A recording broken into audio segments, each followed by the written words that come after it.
Hey, welcome to the Desi Crypto Show. In this show, we talk to global crypto leaders about crypto, blockchain, and India's contribution in the blockchain ecosystem. In today's episode, Nitin Agarwal is the host with the Jihoz from Axie Infinity. Axie Infinity is one of the biggest crypto games, and we have Jihoz to explain what they really do. So let's get straight to the show. Jeff, welcome to the show. Let's start the conversation. We want to hear about you first, a little bit about yourself, and maybe you can give a little understanding about your project as well. Go ahead, Jeff. Definitely. Yeah, thanks for the invite. Really excited to be here. So, I am Jeff, aka Jihoz. I'm a co founder of Axie Infinity, and I've been a lifelong collector, a lifelong gamer. So, I kind of, when I got interested in crypto, it wasn't really interesting to me beyond an investment until I learned about blockchain games. So, Axie Infinity is a blockchain game. It's inspired by games we all grew up playing, like Pokemon, Tamagotchi. So you can battle and collect these kind of adorable creatures called Axies. But the thing that makes it different is that we allow our players to have true digital property rights. So there are certain markets, right, within our games that are completely controlled by the players. There are in-game resources that are actually ERC20 tokens, and the only place to actually get these tokens, if you want to use them, is by either buying them or playing the game to earn them. So that's Axie Infinity. We see it as much more than a game. We see it as a revolution, a movement to really bring freedom to gamers. So, have you seen some users in your game? Any connection to India personally, or with your project, or with blockchain as a whole? What have you been exposed to? Yes, definitely. So India is one of our larger markets. We have entire villages in certain regions of India where some of the young men, kind of have started to play together. Some of our best competitive Axie players are from India. So within Axie, there's a PvP battle system where players can battle each other. We have tournaments with thousands of dollars in rewards and prizes. And some of our top players in the past have been from India. And so you can imagine for a young man in India, from especially some of these rural villages, winning thousands of dollars in cryptocurrency can be a very special and important experience. So yeah, there definitely, I think the play to earn aspect where you're able to earn small amounts of money by simply playing the game, I think is really, kind of captured the imaginations of many players in India. Very nice. And have you any connection personally to India or Indian projects? Any projects you are aware of which come from India? Yeah, so the one project that I can think of is Matic Network. I like to consider Sandeep from Matic a friend of mine. So yeah, they're doing a lot of really interesting things. You see adoption through projects like Poly Market seem to be getting good traction. So yeah, that's the main project that I could think of. Very nice. And as you expand your team, do you also see India to be a market where you can get talent? I know you are largely based out of Vietnam, which has similar demographics, if you will. So what's your view on that? Yeah, so I think that India is a rising market, a rising nation, and there's a lot of really great developers in India. So it's, definitely a trend that we're really interested in. And it seems like also there are many Indian developers in the Ethereum ecosystem, right? So there's also, I forgot to mention, InstaDApp is kind of a very early DeFi product that also got some traction. Okay, it means these are Matic. While Matic is a poster child, I think there are some very interesting projects, including InstaDApp, and then where some of the very recent ones which have started showing traction as well. So there's a large amount of ecosystem getting developed, both from developers' perspective as well as users' perspective. So we tend to embrace technology much faster. So it actually becomes a nice market for everyone. Going to a little bit more deeper into your projects involved. So if I am a young person from maybe villages out of India, I am a gamer or I enjoy playing some games, but I'm not exposed to Axie. What do I need to get started? Do I need to put some money in, or how does it get started? In order to play Axie, you need to own 3 Axies. However, because Axies can be used to make money, they're quite expensive. It's kind of like a real pet. If you can use your pet to win competitions in real life, right? Like these kinds of pets would be worth something, right? So I think what we've seen that's really interesting is the rise of these scholarship programs where people will actually lend out their Axies to players who want to try out the game, are interested in earning a little bit, but don't have $100 to $150 to start playing. And then the way that it works is that these kind of scholarships are lending Axies to these new players and taking 20-30% of the earnings. And there's also a program or a product called Axie Tree, which is being built by a team from Google on top of Axie to kind of streamline this lending process. Okay, and so the interesting thing also is this is global, right? So you don't have, if I have Axie, then I can lend it as a scholarship play. I can lend it to anybody in the world, right? So that's another beauty of it. Yeah, you can buy and sell Axies with anyone anywhere in the world, lend them. Yeah, I think one of the amazing things is that it's a truly global community, bringing people together, working together, all to advance the interest of one game, right? And because you either own Axies or you might even own the governance token Axis, everyone has some incentive, some alignment to kind of push forward this revolution. Yeah, good. I'm just going through my notes here. So you just had this Ronin mainnet launch, right? What does this mean for the game? Tell us a little bit more deeper into that. So over the last couple of years, we have learned a lot about our users and a lot about the user experience, right? So Ethereum mainnet is really amazing, right? There's so much innovation happening, but there's so much demand for block space right now that applications that might not have some certain applications like games are competing with an entire decentralized banking system for block space, right? So the way that we see it is that Layer 2 and scaling solutions, Ethereum sidechains, are an important part of the future of blockchain games. We are building Ronin, our Ethereum sidechain, specifically for Axie Infinity to allow our players to have a really smooth, fun experience, right? Where they don't have to spend hundreds of dollars on gas fees just to play. Our community is actually spending hundreds of thousands of dollars a month on gas fees, right? That shows that even though there's all this friction, people still want to play the game. So I think when, Ronin is about allowing our players to have a frictionless future and really unleash the potential of this amazing community. So yeah, we launched Ronin mainnet yesterday. There's 2 phases. One is just for land and land items. So within Axie, there's actually a land system where you can own, a plot of land for your pets, build it up, harvest resources. That we're working on that's kind of an alternate game mode.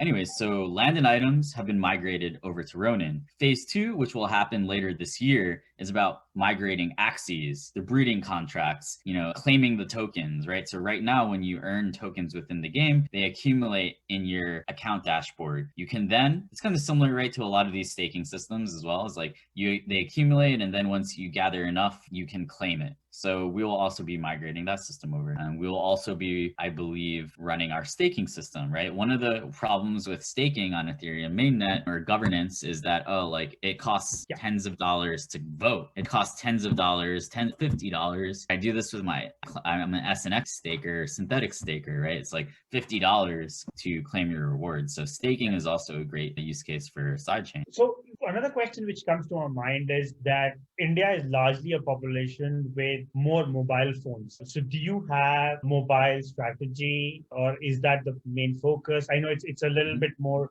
of an experience thing. And I have seen myself like people sitting together and playing the game together and talking to each other rather than with a headset. In India, they sit together in a town hall or in a room in a common place, and then they just keep on talking and playing. But they all are playing on the mobile. Yeah, what's exactly. your take on that? Yeah. Yeah, that's happening. So, so one thing that I want to make clear is that so with Axie, there's a mobile application. 80% of the users of our daily active users playing the game are using Android. So it's about 12,500 of 16,000 daily active users are on Android. And a lot of them are, yes, in India, in these rural villages, these young men mostly sitting together, playing together, talking to each other, keeping each other company because they're working hard. They're playing 16 hours a day.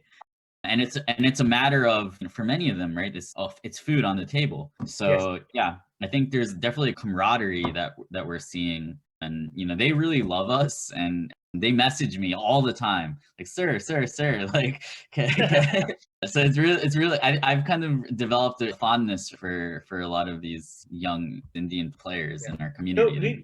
we can see with the way you understand, and we can see the way you value the users and the way you interact with them, that hey, you really want the users to play, and you've found that it's an interesting world here in India where you see youngsters getting more and more involved, and you will see more and more innovation coming out of them. They will also come back and tell you what more they would like to see, and it's like it becomes a cycle. They become part of your community, contributing in all manners.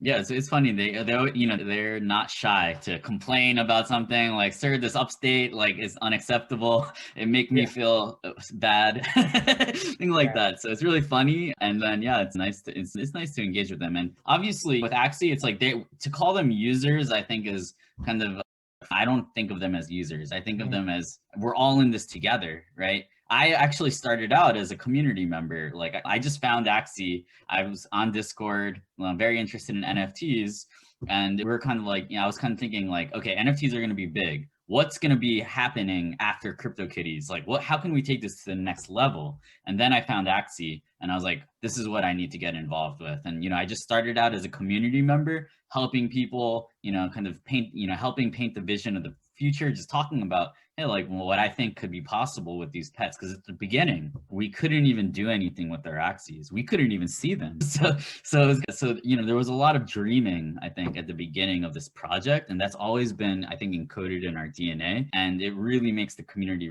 really tight knit. So yeah, community members are the lifeblood of the project, and it's really important to treat them all with respect, like even from no matter what, like from the whales who are spending who have huge collections worth hundreds of thousands of dollars, to your everyday player who's playing and just looking to have fun with his friends but also earn a little extra income.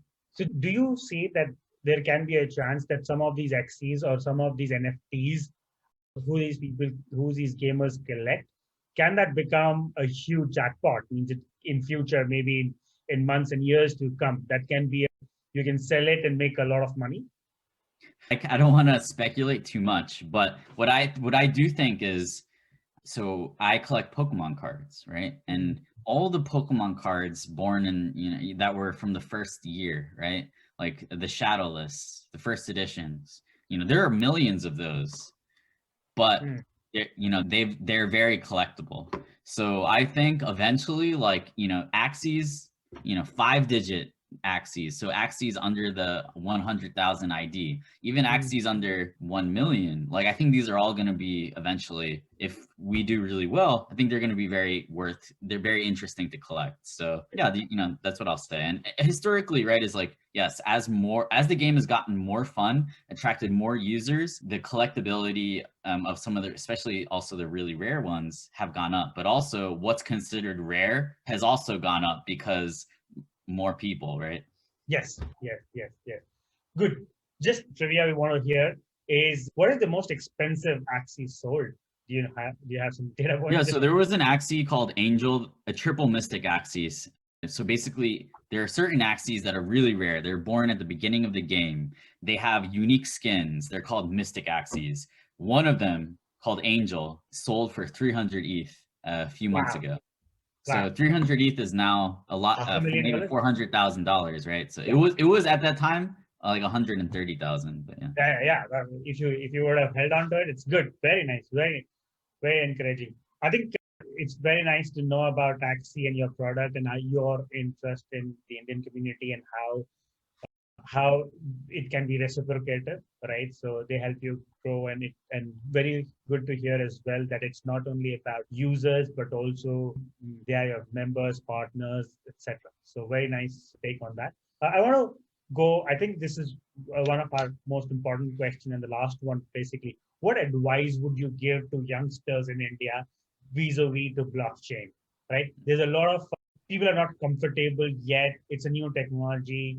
You can talk to youngsters, to your audience, to techies, or to investors, to everyone. You can talk to. It's an open forum. You can talk to anybody, everybody, if you want. Yeah, go Yeah, for I it. mean, I think the best way to learn about blockchain is by using it and trying to use it. So that's one of our missions with Axie, is to introduce people to blockchain in a fun way, right? Because blockchain is about freedom. And if you can introduce people to blockchain through a fun game, then you're really giving them freedom in a way that doesn't seem very serious, right? It's a very serious gift in a fun package. So yeah, if you want to learn about blockchain, the best thing to do is to start learning about it by using it. And there are a lot of people in the Axie community who are just learning about blockchain. They've never used it, but they heard about this game called Axie that seemed cute, that seemed like they could potentially earn some side income. So yeah, if you go to the Axie Discord, which is